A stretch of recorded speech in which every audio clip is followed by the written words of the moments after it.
Bienvenue à tous. Voici une vidéo d'exercice de thermodynamique, d'exercice tout simple qui accompagne le cours vu précédemment dans cette séquence 4 du cycle 2. Nous allons faire dans un premier temps les exercices 1 à 4 qui sont assez courts et dans une seconde vidéo nous allons faire l'exercice numéro 5 qui demandera un peu plus de temps. Je rappelle que l'exercice 6 est déjà en ligne depuis un an et que vous pourrez le consulter sans problème. Ces exercices 1 à 3 accompagnent le cours. L'exercice numéro 1 eh bien, sera assez rapide à faire dès la fin de la deuxième page sur le cours de la séquence 4 de thermodynamique. Vous pourrez déjà faire l'exercice 1. Pour faire l'exercice 2 et 3, il faudra au préalable avoir vu les notions de Q, c'est-à-dire de la chaleur, grand Q, pour l'exercice 2 et 3. Pour l'exercice 4, donc 2 et 3, il faudra avoir vu Q, le chapitre sur Q. Pour l'exercice 1, il faudra avoir fait les pages 1 et 2 surtout. Et alors, pour l'exercice 4, il aura au préalable fallu voir la notion de W, c'est-à-dire de travail. Donc ça, on les verra au fur et à mesure. Dans cette vidéo, nous ferons ces 4 exercices. Le 5e, eh bien, sera pour une seconde vidéo. Allons-y pour l'exercice 1.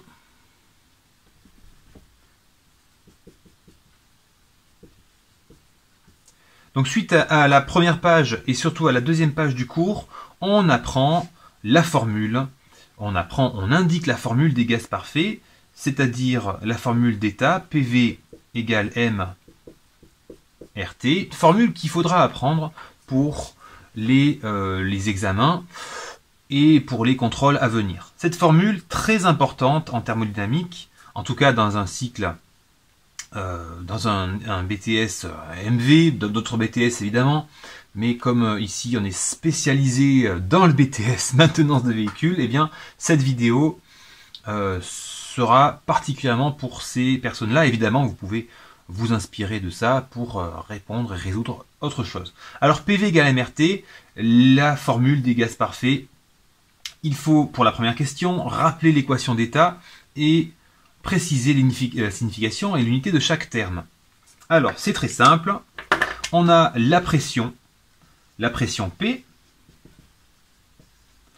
La pression est en pascal. Attention à la conversion. Ensuite, le volume V doit être en mètres cubes. La masse M doit être en kilogrammes. Toujours. R, c'est un peu spécial. Et T, la température en Kelvin. Alors je dis R, c'est un peu spécial parce que R, c'est la constante des gaz parfaits. Je rappelle qu'un gaz parfait n'existe pas. En vrai, ça n'existe pas, mais on considère certains gaz comme parfaits pour simplifier les calculs. Je vous réfère à la vidéo que nous avons faite sur le cours de ce cycle, c'est-à-dire la séquence 4. La constante des gaz parfaits, c'est une valeur qui est toujours donnée. Ça vaut 287 joules par kilo par Kelvin. C'est pas à connaître par cœur, mais à savoir utiliser. Donc cette équation, maintenant, on va, dans la question 2 et 3, l'utiliser pour trouver eh bien, une valeur.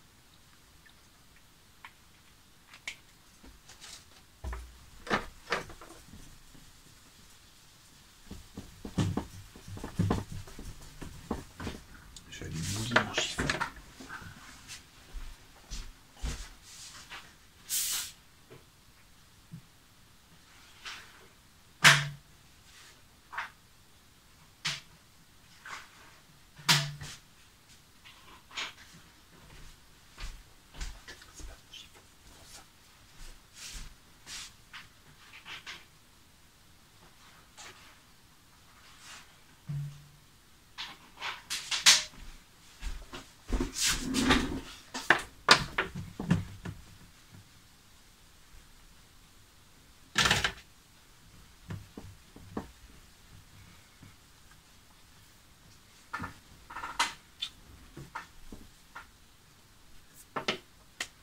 Alors, la question 2, on va utiliser cette équation des gaz parfaits. On nous dit qu'on a une pression P qui est égale à 1 bar, une température T qui est égale à 0 degré Celsius, et il nous faut chercher un volume, point d'interrogation, avec une masse de 1 kg de CO2. On considère le CO2 comme un gaz parfait, donc on va utiliser notre formule. Mais au préalable, il faut d'abord convertir tout ça, on n'a pas de bonnes unités. Nos bars, il faut les mettre en pascal, donc 1 bar, c'est 100 000 pascal, donc c'est 1 10 puissance 5. On peut écrire bien sûr 10 puissance 5 pascal. L'avantage de 10 puissance 5, c'est de retrouver ce chiffre de 1 pour convertir des bars en pascal. Si j'ai 50 bars, ben, ce sera 50 10 puissance 5. Si j'ai 15,5 bars, ce sera 15,5 fois 10 puissance 5. D'accord? Donc là, je le fais volontairement, je vais garder le 1, même si effectivement on n'en a pas besoin. Ensuite, convertir des degrés Celsius en Kelvin. Alors, il y a une valeur à connaître par cœur. Il faut rajouter 273. Ça, on l'a vu dans le cours. Donc, je vais avoir 273 Kelvin, puisqu'on a une température de 0 degré. Si on avait 25, on rajouterait 25 à 273, etc. Le volume, on ne le connaît pas. Et la masse, elle est déjà en kilogrammes. Donc, c'est bien. Je vais pouvoir utiliser mon équation PV égale MRT et je vais la renverser. Je cherche le volume. Si PV égale MRT, d'accord, je dois chercher V, donc je vais me débarrasser du P. On a une multiplication, on le fait passer sous le terme à droite, donc sous ce qu'il y a à droite, on va avoir V qui sera égal à MRT sur la pression. Je fais l'application numérique pour avoir la valeur du volume. V sera égal donc à la masse, 1 fois 287 fois la température, 273. Et tout ça, je vais le diviser par 10 puissance 5. Et ça va me donner une valeur en mètres cubes.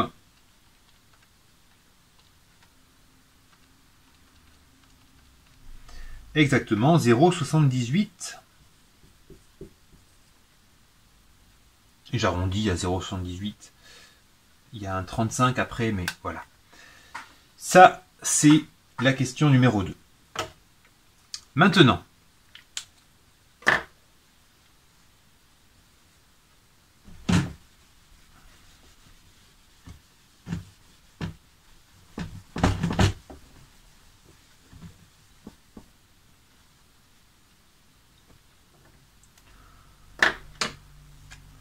question 3, on me demande dans les mêmes conditions la masse contenue dans 1 mètre cube. Ça veut dire que je vais avoir de nouveau une pression qui sera identique à auparavant, c'est-à-dire 10 puissance 5 pascal. Je vais avoir de nouveau une température de 273 Kelvin. Dans ces conditions, on va changer cette fois-ci le volume. On nous dit que volume V égale 1 mètre cube. Si j'ai 1 mètre cube de volume, combien je vais avoir de masse? Donc je vais chercher de nouveau à renverser mon équation des gaz parfaits. Si PV égale MRT, cette fois-ci je cherche M. Donc je vais me débarrasser de tout ce qu'il y a derrière. Et puisque j'ai un produit, ça va devenir divisé. M sera égal à PV sur RT. En mettant les valeurs, je vais trouver 10 puissance 5 fois 1 sur 287 fois 273, ce qui va me donner une valeur de... Attention de ne pas oublier la parenthèse. 1,2728 kg. Et voilà, on vient de finir l'exercice 1. Ok, allons-y pour l'exercice 2. Alors, l'exercice 2, c'est tout simple. On a une formule qui est dans le chapitre sur la chaleur. Q, la chaleur, égale mc delta T. À l'aide de cette formule, eh bien, je vais trouver, et des valeurs dans l'énoncé, la valeur de chaleur Q. On me dit qu'on a 1 litre d'eau. Initialement à 10 degrés Celsius, et qu'on veut le faire bouillir. Donc on veut arriver à 100 degrés Celsius. Voilà. On me donne la valeur de la capacité calorifique massique de l'eau, c'est-à-dire C. C de l'eau, c'est 4185 joules par kilo par Kelvin. Très bien. Et je connais la masse volumique de l'eau. Rho de l'eau, la masse volumique, c'est égal à 1 kg par décimètre cube. Ça, c'est les données de l'exercice. Données, bon, avec la formule du cours, les données que je dois transformer, adapter. Déjà, grâce à la masse volumique de l'eau, je vais trouver la masse d'eau. 1 kg pour 1 litre, ça, c'est assez connu.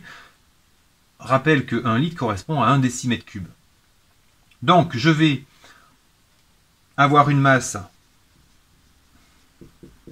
d'eau de 1 kg. Bon, là, j'ai presque tout. Je vais calculer enfin, avant de renverser tout ça, delta T. Delta T, c'est la différence de température. Un delta ou un petit d ou grand delta, ce sera toujours une différence, c'est-à-dire une soustraction entre ce que j'ai en dernier et ce que j'ai en premier. Le final moins l'initial. D'accord? Delta T, on va l'écrire là-haut, par exemple. Delta T, ce sera donc T égale T final. Je vais réécrire sans mettre de la saleté partout. Voilà. Delta T est égal à T final moins T initial. Toujours le final moins l'initial. C'est une soustraction, c'est pas très compliqué. À savoir qu'on a une température finale de 100 degrés, une valeur initiale de 10 degrés, donc j'aurai un delta de 90 degrés. Alors ici, l'unité n'importe pas. Oui, parce que si j'ai des Kelvin ou des degrés Celsius, dans la mesure où l'écart entre 1 Kelvin, entre 2 Kelvin et entre 2 Celsius, c'est le même, vous aurez exactement le même résultat. Donc je vais garder mon 90, puisque c'est une différence en degrés Celsius. Vous verrez qu'en faisant la même chose en Kelvin, ça revient au même. Donc voilà, je garde mon 90, j'ai quasiment, j'ai tout ce qu'il me faut pour trouver la valeur de Q. Je reprends l'équation qui était tout au-dessus, celle qui sera... Alors cette équation sera à apprendre, bon, quoique, elle ne tombe pas souvent au BTS, et quand elle est demandée, ça arrive qu'elle soit donnée. Donc, dans le doute, gardez-la dans un coin et à utiliser, comme ça, on a plus facile à mémoriser. Disons que, oui, apprenons-la. On va l'apprendre. Pas pour la prochaine évaluation qui a lieu bientôt, mais pour le jour où il faudra passer le BTS, évidemment, c'est pas pour demain. Alors, Q égale MC delta T, je vais avoir ici Q égale 1 kg, d'accord, fois 4185, pardon, fois ce delta T de 90. Et voilà, tout simplement, on va trouver une valeur de Q qui vaut 376 650 et on est en joules. Voilà pour l'exercice 2, on va passer à l'exercice 3. L'exercice 3, on a une ébullition, à nouveau, cette fois-ci une bouilloire électrique qui a une puissance P de 1,5 kW. On nous dit que on y place 1,3 litre d'eau à une température initiale de 20 degrés pour la faire bouillir, donc on va arriver à 100 degrés Celsius. On a une formule qu'on nous donne en plus ici, Q qui est égal à P delta T. Attention, delta T, si ici ce sera un petit t, ce sera du temps en secondes. Et on a la formule initiale de Q égale MC delta T, celle qu'on avait il y a 5 minutes dans la vidéo de l'exercice, donc dans l'exercice 2, l'exercice précédent. Si avec tout ça, eh bien, vous ne comprenez pas, n'hésitez pas à écrire un petit commentaire et je réponds rapidement aux questions. Bon, alors, je cherche le temps qu'il faut pour faire bouillir de l'eau. Le temps, ici, en secondes. Première étape, je vérifie, il me faudra Q et P. Alors P, je l'ai. P n'est pas dans la bonne unité. Déjà, je vais commencer par le convertir. On est sur une puissance. L'unité légale, enfin, internationale, unité SI de la puissance, ça reste le watt. Donc, je vais mettre ma valeur en watts. Ensuite, Q, je n'ai pas encore. On reprend la même formule de tout à l'heure. Q égale MC delta T. On reste sur de l'eau. Donc, on va retrouver notre valeur de 4185 qu'on avait dans l'exercice 2.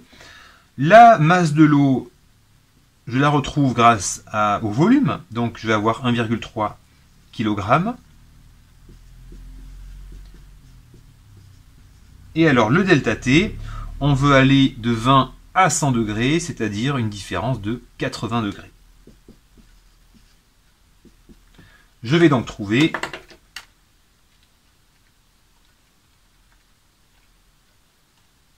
une valeur de 435 240 joules. Il me reste à renverser cette équation pour trouver T. Minuscule, delta T sera égal à Q sur P. Donc je vais avoir 435 240 que je vais diviser par ma valeur de puissance 1500 watts. Ça me donnera, voilà, vous voyez, 240, ouais, désolé pour la lumière, elle éblouit un peu le tableau, 435 240 divisé par 1500 et vous aurez une valeur de 290, environ 290 secondes.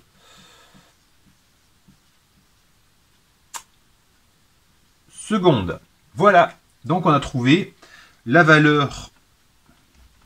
Alors ça correspond à 4,8 minutes. Voilà pour l'exercice 3. Et encore plus rapide maintenant, on va s'attaquer à l'exercice 4.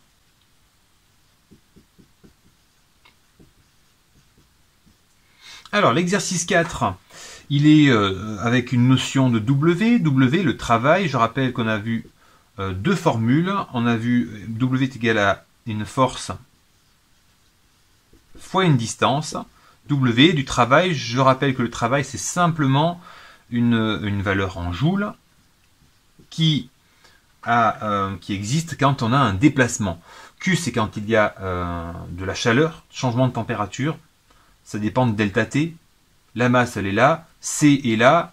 Si on veut une valeur de chaleur Q, il nous faut une différence de température. Donc on a ou bien un Q négatif, un Q positif, en fonction de si on est en refroidissement ou en réchauffement. Donc s'il y a un changement de température dans les deux sens, vous aurez une valeur de Q.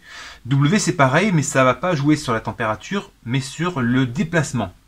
Si j'ai un piston qui va se déplacer, comme ici sur la chambre à air, enfin la pompe pour gonfler une chambre à air de vélo, le piston dans sa chambre pour un moteur thermique, eh bien vous allez avoir un déplacement.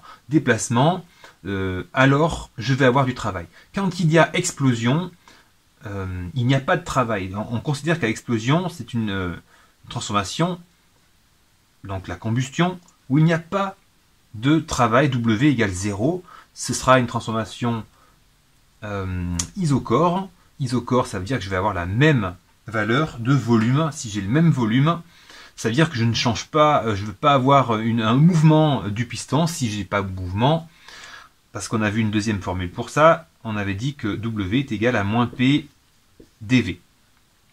S'il n'y a pas de différence de volume, même si on a une pression, eh bien on a un W, donc un travail nul. Bon, alors, dans mon exercice, je vais avoir de l'air ici, on me dit que je vais avoir une distance de 20 cm, donc D qui sera égal à 20 cm. Le centimètre, je le convertis en mètres, ça me fera 0,2 mètres.